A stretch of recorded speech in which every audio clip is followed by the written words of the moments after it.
First Peter 5 says, Humble yourselves therefore under the mighty hand of God, casting all your care upon him, for he careth for you. First John 4 says, Perfect love casteth out fear, because fear hath torment. He that feareth is not made perfect in love. Hebrews 13 says, The Lord will never leave us nor forsake us. John 8 says, Satan, who is also called the devil, is a liar and the father of lies. Listen closely.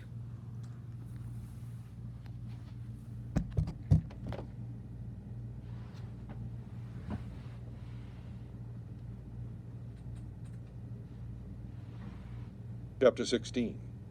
In the 36th year of Asa's reign, King Baasha of Israel invaded Judah and fortified Ramah in order to prevent anyone from entering or leaving King Asa's territory in Judah.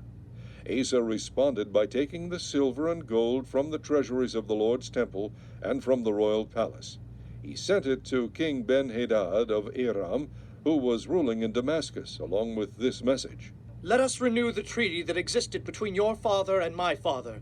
See, I am sending you a gift of silver and gold. Break your treaty with King Baasha of Israel, so that he will leave me alone. Ben-Hadad agreed to King Asa's request and sent his armies to attack Israel. They conquered the towns of Ijon, Dan, Abel-Beth-Maacah, and all the store cities in Naphtali. As soon as Baasha of Israel heard what was happening, he abandoned his project of fortifying Ramah. Then King Asa called out all the men of Judah to carry away the building stones and timbers that Baasha had been using to fortify Ramah. Asa used these materials to fortify the towns of Geba and Mizpah. At that time Hanani the seer came to King Asa and told him, Because you have put your trust in the king of Aram instead of in the Lord your God, you missed your chance to destroy the army of the king of Aram. Don't you remember what happened to the Ethiopians and Libyans and their vast army with all of their chariots and horsemen? At that time you relied on the Lord, and he handed them all over to you. The eyes of the Lord search the whole earth in order to strengthen those whose hearts are fully committed to him. What a fool you have been! From now on you will be at war. Asa became so angry with Hanani for saying this that he threw him into prison. At that time Asa also began to oppress some of his people. The rest of the events of Asa's reign from beginning to end are recorded in the book of the kings of Judah and Israel. In the 39th year of his reign, Asa developed a serious foot disease. Even when the disease became life-threatening, he did not seek the Lord's help, but sought help only from his physicians. So he died in the 41st year of his reign. He was buried in the tomb he had carved out for himself in the city of David. He was laid on a bed perfumed with sweet spices and ointments, and at his funeral the people built a huge fire in his honor. Chapter 17. Then Jehoshaphat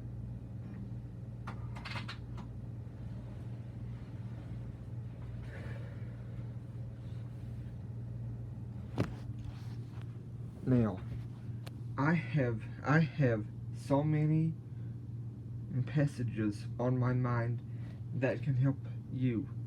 So, if I repeat some of the passages I have already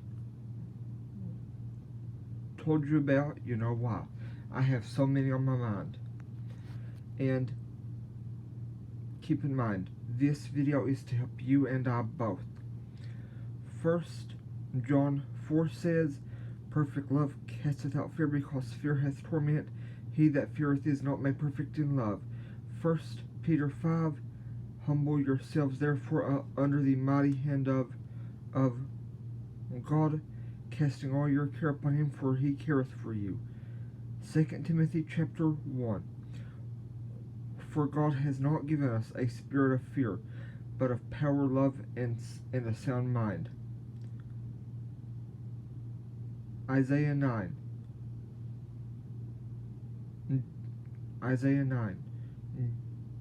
Jesus is the Prince of Peace.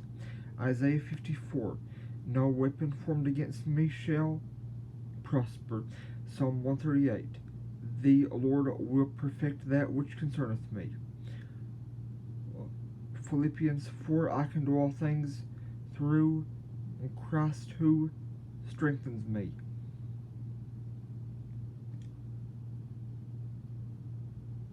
John 14. The Lord will give peace greater than this world can give.